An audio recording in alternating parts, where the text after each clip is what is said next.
بسم اللہ الرحمن الرحیم۔ ناظرین السلام علیکم ورحمۃ اللہ وبرکاتہ۔ آج ہم ایک ایسے موضوع پہ بات کریں گے جو یقیناً انتہائی اہمیت کا حامل ہے، مگر ہماری توجہ نہ ہونے کی وجہ سے ہم ایک نقصان کی طرف جا رہے ہیں اور اپنی زندگی میں گھاٹے کا سودا کر رہے ہیں۔ دراصل انسان دنیا میں آیا ہے، ہمیشہ رہنے کے لیے نہیں آیا۔ ہر ایک نے دنیا سے چلے جانا ہے۔ دنیا میں آنے والا کوئی انسان بھی ہمیشہ رہنے کے لیے نہیں آیا۔ ہم اگر اس بات پر غور کریں کہ ہمیں جو اللہ تعالیٰ نے زندگی دی ہے یہ دائمی نہیں ہے، ایک نہ ایک دن اس زندگی کی بساط لپیٹ لی جائے گی۔ اللہ تعالیٰ نے قرآن مجید میں ارشاد فرمایا ہے، سورہ ملک دوسری آیت ہے، الذی خلق الموت والحیات لیبلوکم ایکم احسن عملا۔ اللہ وہ ذات ہے خلق الموت والحیات، جس نے موت کو پیدا کیا اور زندگی کو پیدا کیا۔ جس زندگی پہ ہم اتراتے ہیں اس کی پیدائش سے پہلے ہی اللہ تعالیٰ نے موت کو پیدا کر دیا ہے۔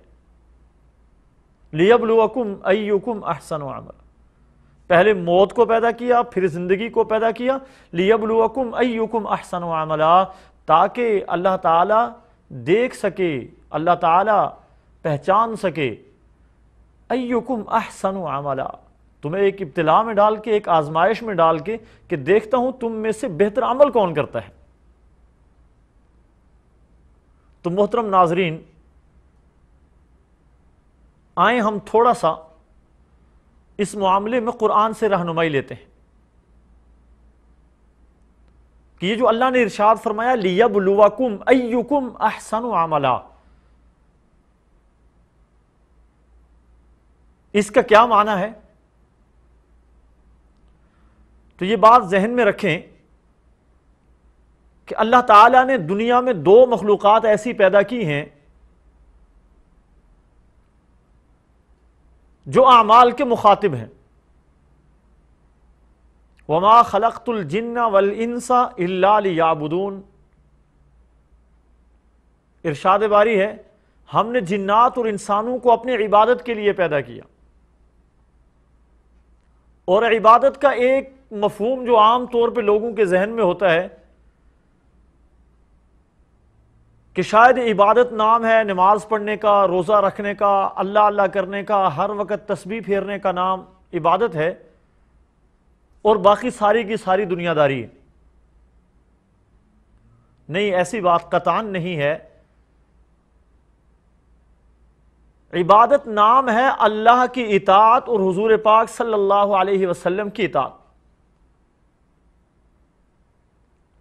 یہ اطاعت جس کام میں ہوگی وہ کام عبادت ہے۔ مثال کے طور پہ عرض کرتا ہوں کہ اگر ایک آدمی محنت مزدوری کر رہا ہے، رزق حلال کی تلاش میں حرام سے بچ رہا ہے، کام چوری سے بچ رہا ہے، اپنی ڈیوٹی صحیح سر انجام دے رہا ہے، تو اس کی محنت، اس کی مزدوری کرنا یہ بھی عبادت ہے۔ ہم کھانا کھاتے ہیں، ہماری ضرورت ہے، بھوک لگتی ہے، پیاس لگتی ہے، پانی پیتے ہیں،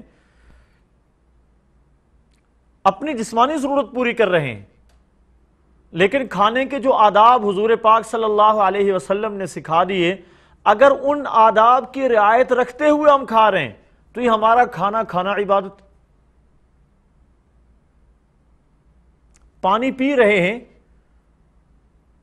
پانی پیتے ہوئے ہم اس بات کو ذہن میں رکھ لیں کہ پانی پینے کا ایک طریقہ ہے جو مجھے اور آپ کو ہمارے پیارے آقا حضرت محمد الرسول اللہ صلی اللہ علیہ وسلم نے سکھایا، اگر ہمیں اس طریقے پہ پانی پینا ہے اسی طریقے پہ پانی پی لیں تو یہ جان جائیں، یہ سمجھ لیں کہ ہمارا پانی پینا بھی عبادت بن گیا۔ قضاء حاجت کے لیے انسان بیت الخلاء جاتا ہے، بیت الخلاء جانا انسان کی طبعی ضرورت ہے،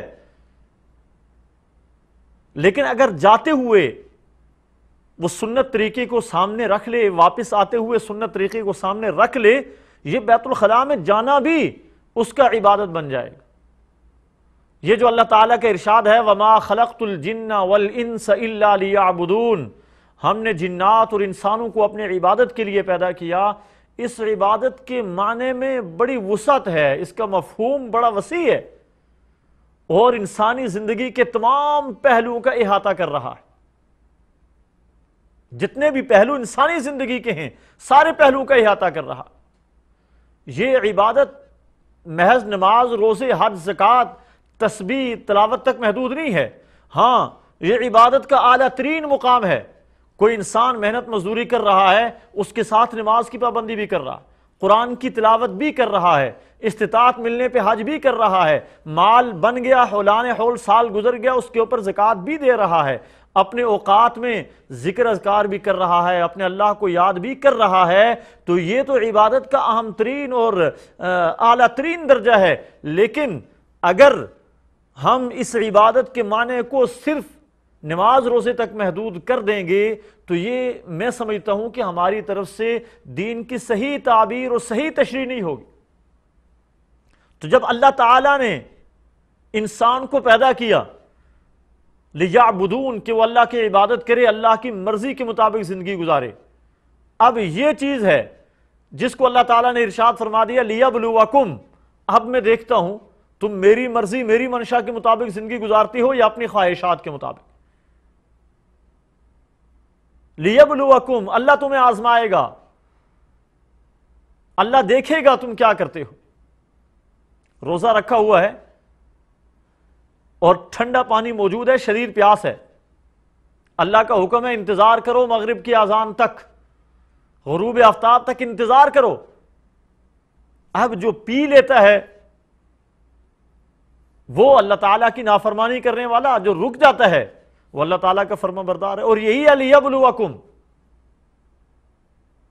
حج کا موسم، ایک امیر آدمی ہے جس کے پاس پہننے کے لیے بہترین کپڑے موجود ہیں، بہترین سلائی کی ہوئی ہے اور خوبصورت لباس ہے، اللہ تعالیٰ کا حکم آ گیا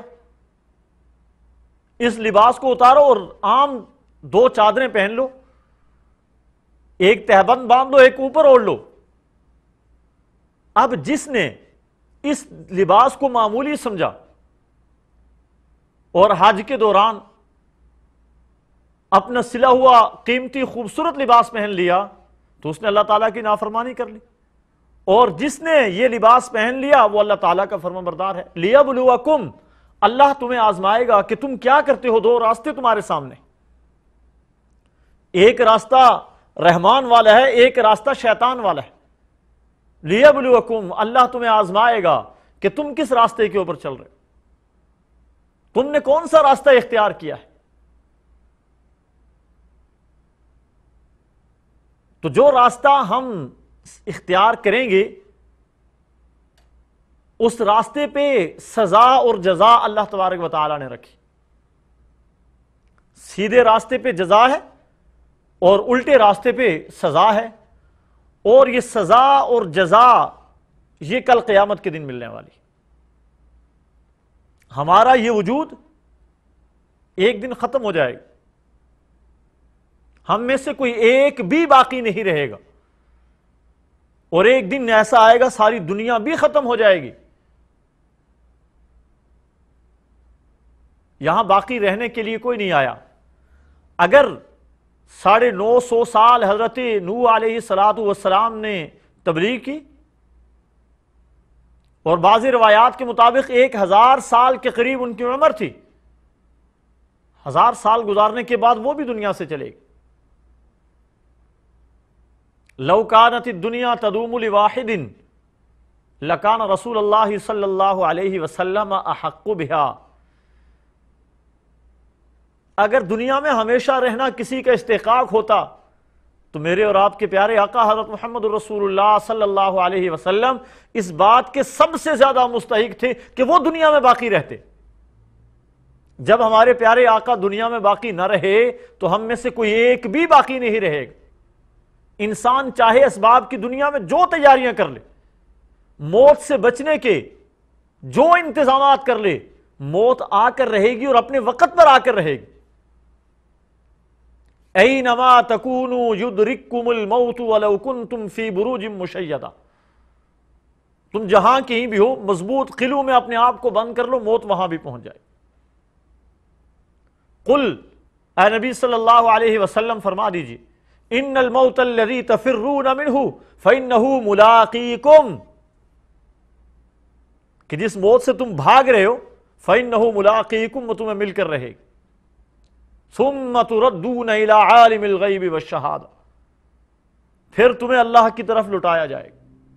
عالم الغیب والشہادہ، ظاہر اور غائب کو جاننے والا، علیم بذات الصدور، دلوں میں چھپے ہوئے رازوں کو جاننے والا، یعلم خائنۃ الاعین وما تخفی الصدور، جو جانتا ہے آنکھ کی پلک جھپک کو، آنکھ کی خیانت کو، وما تخفی الصدور، دل میں چھپے ہوئے رازوں کو جاننے والا اللہ۔ ثم تردون الی عالم الغیب، پھر تمہیں تمہارے اللہ کی طرف لٹایا جائے گا، اور وہ اللہ قیامت کے دن اچھے اعمال کی اچھی جزا، برے اعمال کی سزا ملے گی۔ یہ بات ذہن میں رکھیں۔ اللہ تبارک و تعالی ہمیں عمل کرنے کی توفیق نصیب فرمائے۔